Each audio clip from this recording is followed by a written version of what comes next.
Indeed, lads, welcome back to another video on the channel. Today I got for you guys the camera and controller settings. In my opinion, the best settings you can have based on what I've heard and what I've tested out. So let's get right into it. Competitive master switch. Now guys, this is mandatory in online competitive game modes like Fut Champs, Division Rivals, or online seasons. But you can turn it off, and in kickoff or in draft, you can adjust these as you like. And if you do want to turn them off, for you guys, contextual agile dribbling should be turned off. Now this is because when you're in those situations where you feel like your player's trying to dribble out of a tight space and you get stuck, it's because this is on. It's assisting you too much. I don't know what exactly this is, but I know it's in those situations that it messes you up and I get mad. So I turn this off. Auto clearances on, auto flare pass I hate. I want to turn it off because sometimes my players do a back heel when I'm inside the 18 in my defensive half. Auto shots I would just keep on just in case you're in any like goal line situation where your player just needs to tap the ball in, but you can't react quick enough so the game does it for you. Keep that on. Assisted headers I would recommend to have this off because sometimes I try to header the ball to someone specifically and it goes to the other one and it results in me conceding a goal, so I like to do it manually. The jockey I would have on manual. With assisted, I sometimes feel like my players are being like magnetized towards one player based on where the game is assisting me towards. I don't know how it makes sense, but it does in my world. I feel it. I feel like my player cannot move sometimes because the assistance in the game is too much. It's too heavy. So turn this on manual so you can move freely, defend how you want. Defending, tactical defending, or legacy defending. Now, there is no difference here. I've tried these both out. Legacy defending is the same thing. They might as well just take this out the game, keep it on tactical defending. Through pass assistance, keep this on assisted because no one's good enough to use manual or semi, and if you are, props to you, but no one uses that. Use assisted on all passing and shot assistance. Always have it on assisted.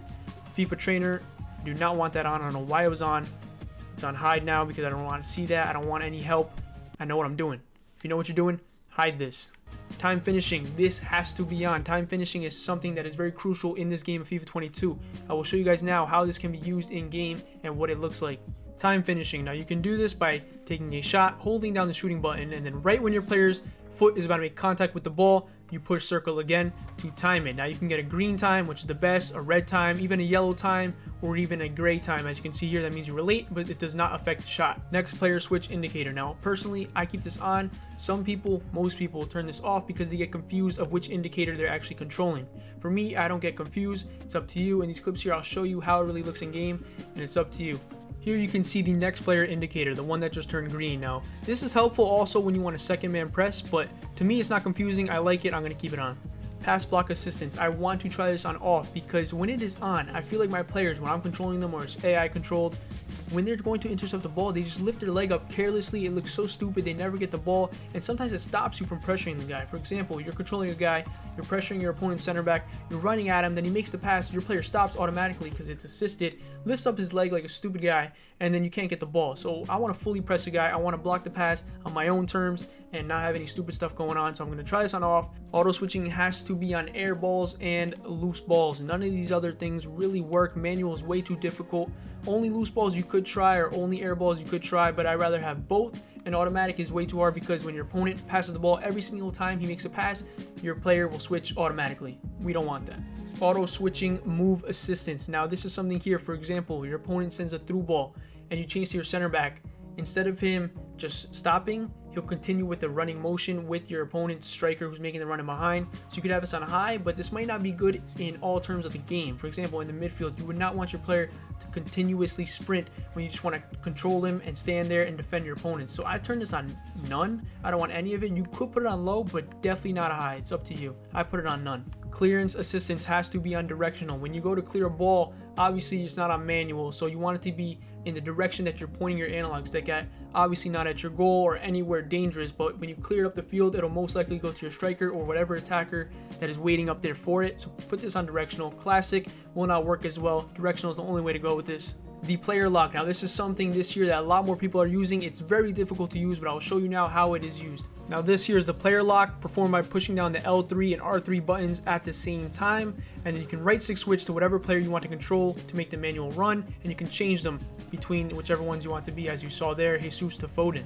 Icon switching. Now this is a new thing this year, I believe. I don't use it. I don't know who does, and if you do, tell me how it works, man, because I don't understand. But I'll show you guys now how it looks in game.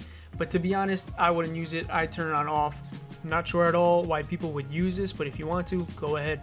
Right stick switching, player relative. This is pretty self-explanatory. For example, in the description, when defending, the player you control will act as a center point of reference for any right stick switching. This is the default setting. Everybody uses this. Do not change this. Ground pass assistance on assisted, shot assistance, assisted, assisted. All these 4 or 5, I think 1, 2, 3, 4, 5, all should be on assisted. Do not touch them. Analog sprint, I have that on because I do like to sprint less than a full sprint sometimes. A lot of people turn it off because they say, when I'm going to sprint, I want to fully sprint. So it's up to you. For me, I like to have that in between sprint speed, I guess you can call it, but it's up to you guys. Pass receiver lock on late.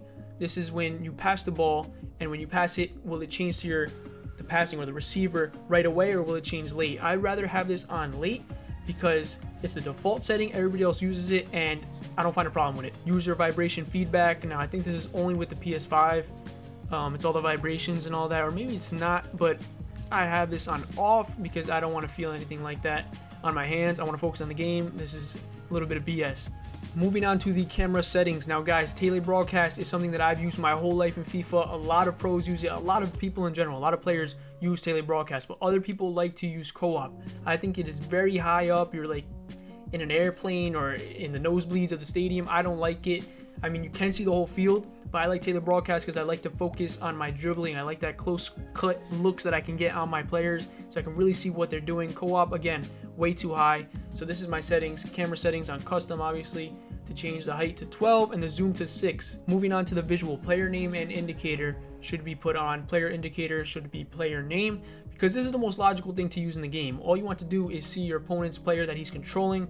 Obviously, you can tell if it's a Messi or Ronaldo, but if it's those random players that you don't know, new players in the game that might have a 5-star weak foot or some skills on them, you want to know if he's using that player if you can't just tell by looking at him. So put this on player name. It's the most logical thing to use. Other than that, guys, that's all I got for you. I hope you enjoyed the video. Hope you got some value from this video. Let me know in the comments below what you think about the video and any suggestions for any videos to come. Take care.